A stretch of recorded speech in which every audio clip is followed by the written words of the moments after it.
हाँ जी गाइज़, तो हम लोग बात करने वाले हैं आज फाइनेंशियल स्टेटमेंट एनालिसिस के चैप्टर नंबर 2 के बारे में। और चैप्टर नंबर 2 की अगर मैं बात करूं तो इसमें से आपका थ्योरी का पोर्शन ठीक ठाक पूछा जाता है। देखिए मैं आपको दिखा देता हूं एक चीज़। इसमें जो क्वेश्चंस देखो कितने क्वेश्चंस ऐसे हैं जो इसमें से पूछे गए हैं। ये आपके चैप्टर नंबर 2 की बात है जो आपको स्क्रीन पर शो हो रहा है। ये financial statement analysis 2.9 page number है। Very short answer type question ये Delhi 2017 7 sorry, all India 2011, all India 2014 C, ये सब देखो आए हुए क्वेश्चंस हैं। तो न्यूमेरिकल नहीं लगता बेसिकली, बट थ्योरेटिकल जो पोर्शन है इसमें से काफ़ी सारे क्वेश्चंस बनते हैं आपके 1 से 3 नंबर तक में भी क्वेश्चंस ठीक ठाक बन जाते हैं। देख पा रहे होंगे आप। तो इसलिए ये चैप्टर बहुत ज़्यादा इंपॉर्टेंट है। हालांकि कुछ स्कूल्स और कोचिंग सेंटर्स वगैरह में, ट्यूशन वगैरह में इस चैप्टर को छुटवा देते हैं क्योंकि थोड़ा डीप है ये चैप्टर और थ्योरी है, तो कुछ टीचर्स का दिमाग ख़राब करता है कुछ स्टूडेंट्स के भी क्वेश्चंस होते हैं इस चैप्टर में बहुत सारे। तो वो जो डाउट्स हैं सारे हम कोशिश करेंगे क्लियर करने की। चलिए स्टार्ट करते हैं अपना ये चैप्टर। क्या क्या पढ़ना है हमें इस चैप्टर में, तो देख लेते हैं। The study of this chapter would enable you to understand meaning of financial statement analysis, tools और techniques of financial statement analysis, types of financial statement analysis, distinction पढ़ेंगे between horizontal and vertical analysis, और process पढ़ेंगे हम इसका, purpose भी पढ़ेंगे या objective हम कह सकते हैं, या significance of financial analysis, uses of financial analysis और parties interested in financial analysis. एक चीज़ और रह गई है, limitations of financial statement analysis. हमें यहाँ तक पहुँचना है क्योंकि यहाँ पर जाकर के क्वेश्चन हमारा लग सकता है। ठीक है, यहाँ भी क्वेश्चन लग सकता है, ऊपर भी कहीं से कहीं तक भी। तो हमें ये सारा का सारा पोर्शन कवर करना है और सारा का सारा पोर्शन ही ये हमारा टोटल थ्योरेटिकल पोर्शन है।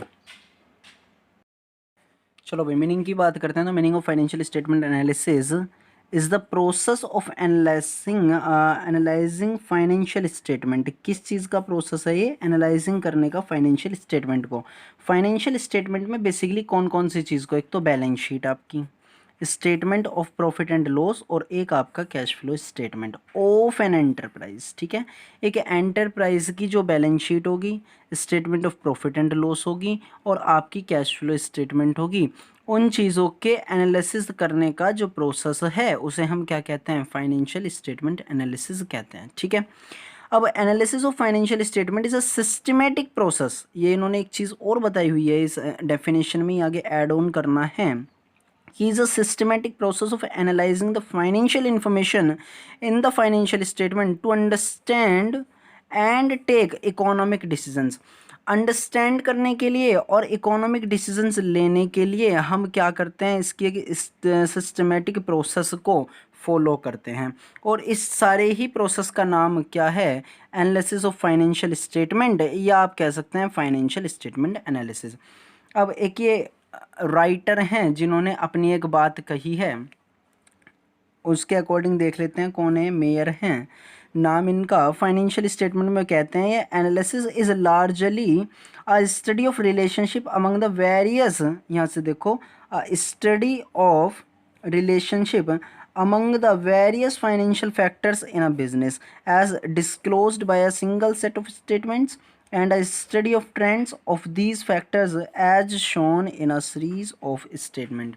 ठीक है, अब यहाँ से तो तुम्हें हल्का बहुत ही हिंट मिल पा रहा होगा। मुझे तो बेस्ट यही लगी, जो बुक में दी हुई है लैंग्वेज आप उसे ही लिख करके आएँ। अगर एक नंबर में आपसे मांगी जाती है कि would you mean by the financial statement analysis, तो आप इस चीज़ को लिख करके आएँ, यहाँ से यहाँ तक में भी आपको ठीक ठाक नंबर मिलेंगे। ठीक है, चलिए आगे बात कर लेते हैं इसमें टूल्स और टेक्निक की, जो इसमें पॉइंट नंबर 2 था आपका। तो टूल्स या technique of financial statement analysis का मतलब क्या है, देखते हैं इसमें। Financial statement have information about assets, liabilities, equity. Equity से मतलब है बेसिकली आपकी कैपिटल। रेवेन्यू से मतलब आपकी इनकम, एक्सपेंसेस आप जानते ही हैं। प्रॉफिट अर्न और loss incurred, and cash flow of an enterprise in absolute amounts. Absolute amount मतलब बिल्कुल सही, 1 रुपये का भी हेर फेर नहीं होना चाहिए। वो कह रहे हैं financial statement have information, information होती है किससे रिलेटेड? एसेट के बारे में आपको इन्फॉर्मेशन मिल जाएगी, लाइबिलिटीज़ कितनी है, आपकी इक्विटी यानी कैपिटल कितनी लगी हुई है, इनकम्स आपकी कितनी चल रही हैं, एक्सपेंसेस कितने हैं, प्रॉफिट अर्न कर रहे हो या लॉस इनकर कर रहे हो आप, या कैश के फ्लो की जो भी पोजीशन है एक एंटरप्राइज की, वो सारी इन्फॉर्मेशन हमारी होती है किस में, फाइनेंशियल स्टेटमेंट में। ठीक है, अब देखो इसे आप पूरा पढ़ लेना, कोई दिक्कत नहीं है, इसे आप पूरा पढ़ लोगे पैराग्राफ को तो आपको और ज़्यादा बेटर समझ में आ जाएगा। मुझे जितना समझाना था मैंने आपको समझा दिया है। आगे बढ़ते हैं इसमें कि कौन कौन से ऐसे टूल्स होते हैं जिनके बारे में हमें जानना ज़रूरी है।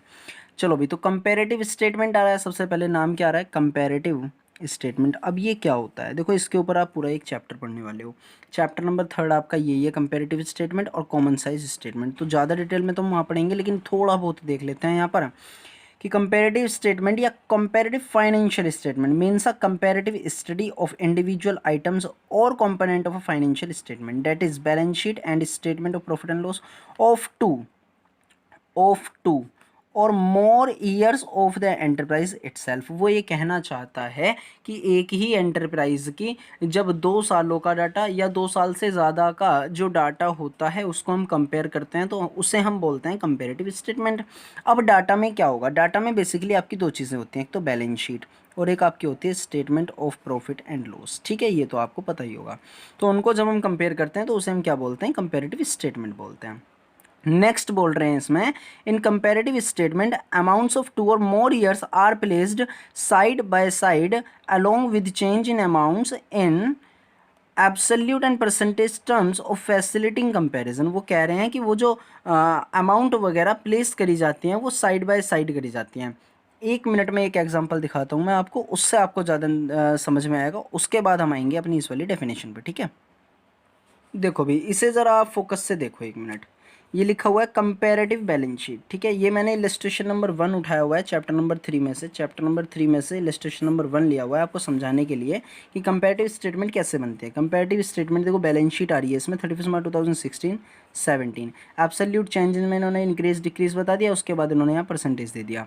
इक्विटी लाइबिलिटीज़, अगर आपने कंपनी की बैलेंस शीट पढ़ी हुई है तो आपको ये पता होगा कि कंपनी की बैलेंस शीट जो है वो वर्टिकल फॉर्मेट में चलती है और इसीलिए इन्होंने ऐसे करके दिया हुआ है, इक्विटी एंड लाइबिलिटीज़ एसेट वगैरह उसके बाद में आई हुई हैं। अब है एक ही एंटरप्राइजेस की बात, ये एक्स लिमिटेड की बात हो रही है, लेकिन डाटा इन्होंने एक तो प्रीवियस ईयर का उठाया हुआ है, एक ये करंट ईयर का उठाया हुआ है और उसमें कंपैरिजन चल रहा है। 12 लाख थे पिछले, 18 लाख अब हैं, 6 लाख का डिफरेंस आ गया। तो इसे हम देखते हैं एब्सोल्यूट चेंज को, इंक्रीज हुआ है डिक्रीज हुआ है, उसके बाद उसे हम परसेंटेज की फॉर्म में लिखते हैं। इसे बोलते हैं बेसिकली हम क्या, अपनी कंपेरेटिव स्टेटमेंट। ठीक है, चलिए, तो इसीलिए वो बोल रहा था यहाँ पर कि इन comparative statement amount of 2 or more years are placed side by side along with the change in amount in absolute and percentage terms of facilitate comparison. Both statement of profit and loss and balance sheet are prepared in the form of comparative statement. सीधी सी बात है, both statement कौन कौन सी, profit and loss भी और आपका balance sheet भी, are prepared in the form of comparative statement और कंपेरेटिव फाइनेंशियल स्टेटमेंट। क्लियर है यहाँ तक की तो मेरी बात, कोई दिक्कत ही नहीं है इसमें तो। चलिए, कॉमन साइज स्टेटमेंट अच्छी क्या होती है, चलो कॉमन साइज स्टेटमेंट की भी बात करते हैं। तो कॉमन साइज स्टेटमेंट और common size financial statement means statement in which individual item of financial statement of 2 or more years are placed side by side and thereafter converted into percentage taking a common base। देखो यहाँ पे है main बात, thereafter converted into percentage taking a common base। एक common base लेने के बाद हम उनको किस में कन्वर्ट कर देते हैं, परसेंटेज की फॉर्म में हम उन्हें कन्वर्ट कर देते हैं। क्या है ये, 1 मिनट के लिए चलो चलते हैं एक एग्जांपल पर, उसके बाद यहाँ पर आएंगे। देखो भाई, ये मेरे पास एक एग्जांपल है, ये लिखा हुआ आ रहा common size balance sheet of XYZ limited.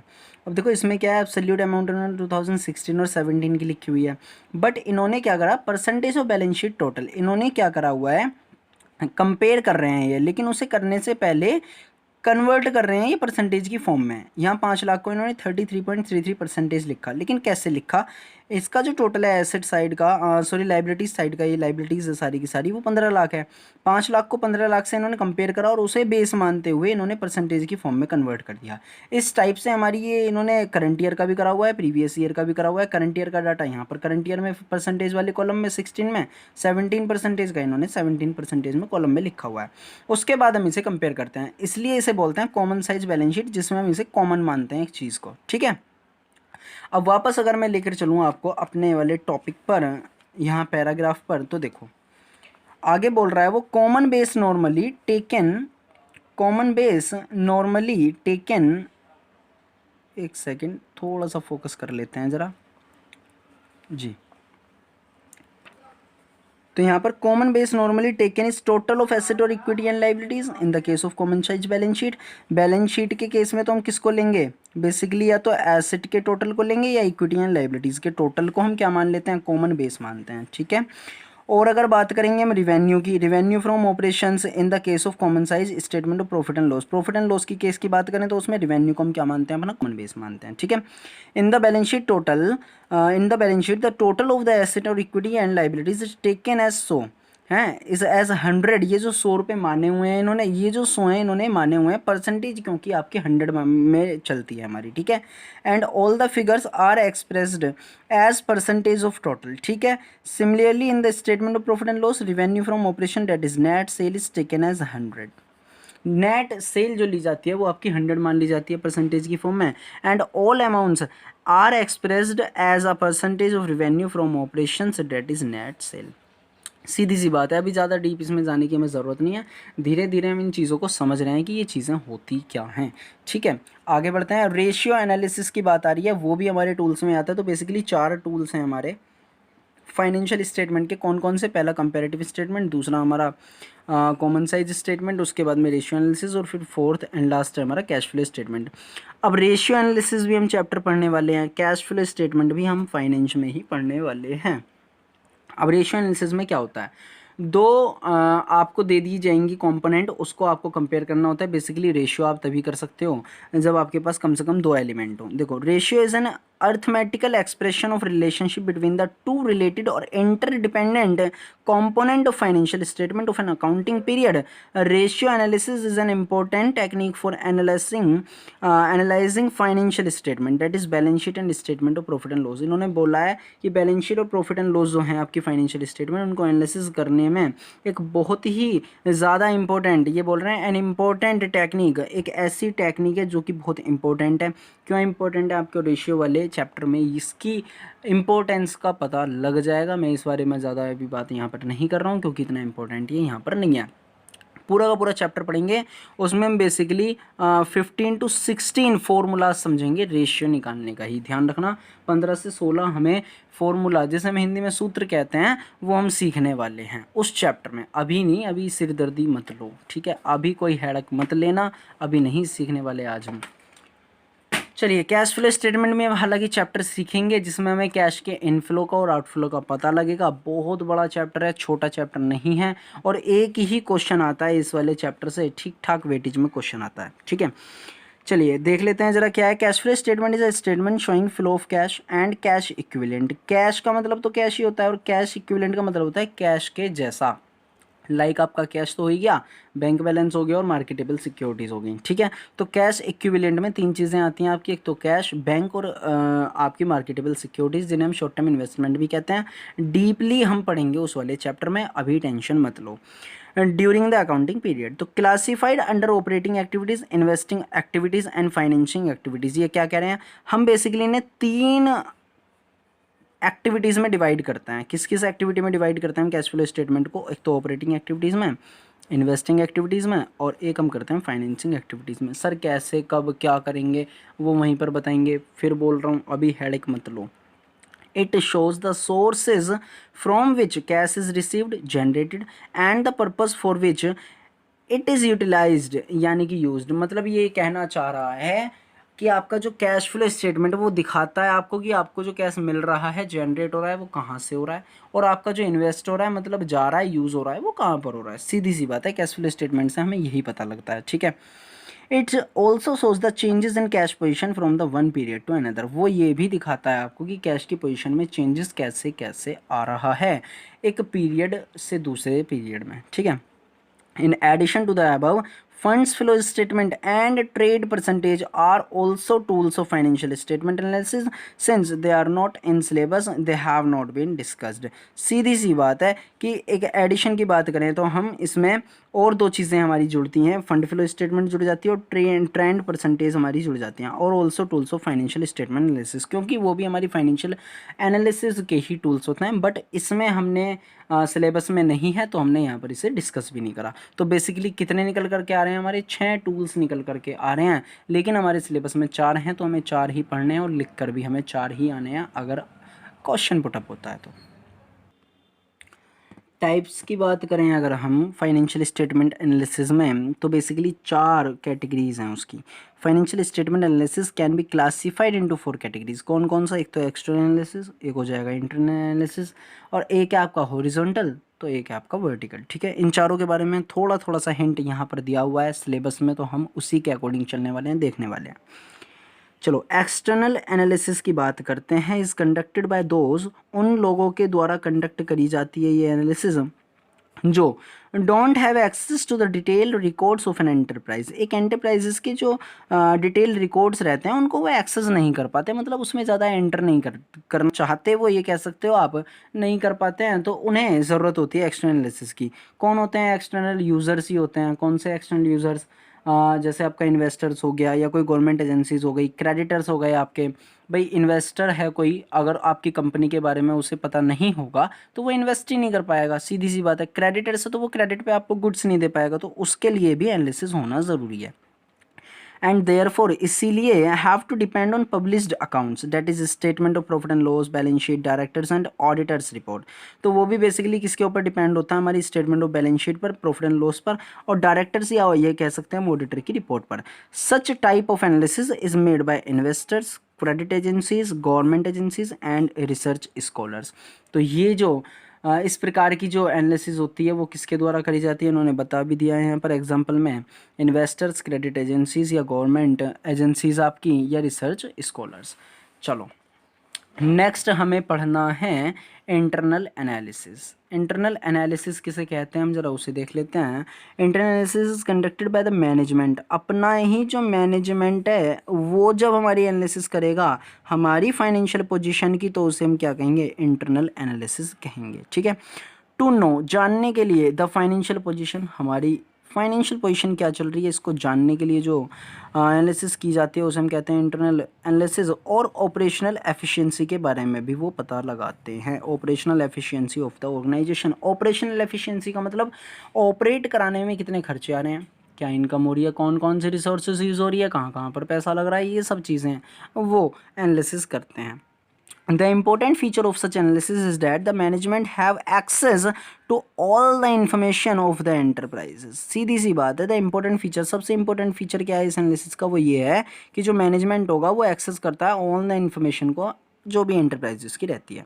And therefore the analysis is more detailed, extensive और एक्यूरेट। ठीक है, इसीलिए द एनालिसिस क्या है? मोर डिटेल्ड में रहती है, एक्सटेंसिव रहती है, और एक्यूरेट का मतलब है सही रहती है, उचित रहती है, बिल्कुल। ठीक है, अब इन्होंने एक ये बॉक्स में हाईलाइट करी हुई है चीज़ कि इंटरनल एनालिसिस जो है is meant for the management, जबकि जो इंटरनल एक्सटर्नल एनालिसिस है आपकी is carried out by the outsiders such as creditors, bankers, debenture holders and government agencies. अभी डिबेंचर होल्डर क्या है ये आपको कंपनीज में बताया जाएगा डिबेंचर वाले चैप्टर में। ठीक है, तो अभी टेंस मत होना।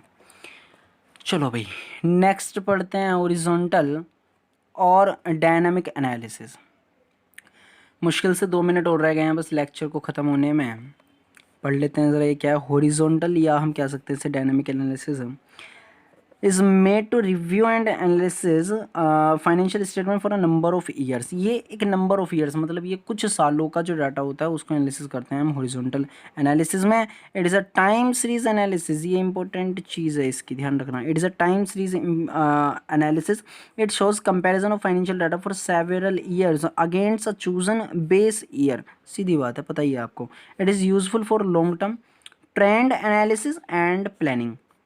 कंपैरेटिव स्टेटमेंट जिसकी हमने बात करी थी और कंपैरेटिव फाइनेंशियल स्टेटमेंट एक ही बात है, are an example of horizontal analysis. जो आपकी कंपैरेटिव स्टेटमेंट जो कि आपका चैप्टर नंबर 3 में आप पढ़ने वाले हैं वो आपकी हॉरिजॉन्टल एनालिसिस ही है। नेक्स्ट एंड लास्ट पॉइंट और टॉपिक ऑफ टुडे वर्टिकल या स्टैटिक एनालिसिस हम किसे कहते हैं, is made to review and analyse the financial statement of 1 year only, सिर्फ 1 ईयर की एनालिसिस करने के लिए। ये जबकि क्या था, नंबर ऑफ ईयर्स था, ध्यान रखना। चलो, तो एक साल के लिए जो हम बनाते हैं सिर्फ फाइनेंशियल स्टेटमेंट की जो एनालिसिस करते हैं उसे बोलते हैं वर्टिकल एनालिसिस। रेशियो एनालिसिस जब आप सीखेंगे, अभी देखेंगे रेशियो वाले चैप्टर में, of the financial statement relating to a particular accounting year is an example of this type of analysis. Such analysis is useful in comparing the performance of several companies of the same type. Mark करना इस चीज़ को, performance of the several companies of the same type और division और department in one enterprises. तो एक enterprise के अपने अंदर के जो डिपार्टमेंट्स हैं, या तो उन्हें कंपेयर करने के लिए, एनालिसिस करने के लिए हम वर्टिकल एनालिसिस बोल सकते हैं। और ये यूज़फुल है किस चीज़ के लिए, कंपेयर करने के लिए, परफॉर्मेंस ऑफ सेवरल कंपनीज़, अलग अलग कंपनीज़ को कंपेयर करने में भी ये क्या है, यूज़फुल है। बट वो सेम टाइप की होनी चाहिए, देखो, ऑफ सेम टाइप या डिवीज़न, ठीक है। तो उम्मीद करता हूँ आपको वीडियो पसंद आएगी। फिलहाल आज की लेक्चर में हम इतना ही रखते हैं। अगर आपको वीडियो पसंद आती है और यूज़फुल लगती है तो प्लीज़ आप सब्सक्राइब करें आगे की वीडियोस के लिए। और सीधी सी बात है भाई, लाइक और कमेंट तो ना करना भूलें। मुझे थोड़ा बहुत सपोर्ट तो कर ही दो, मैं इतना कर रहा हूँ। चलिए, थैंक यू, बाय बाय।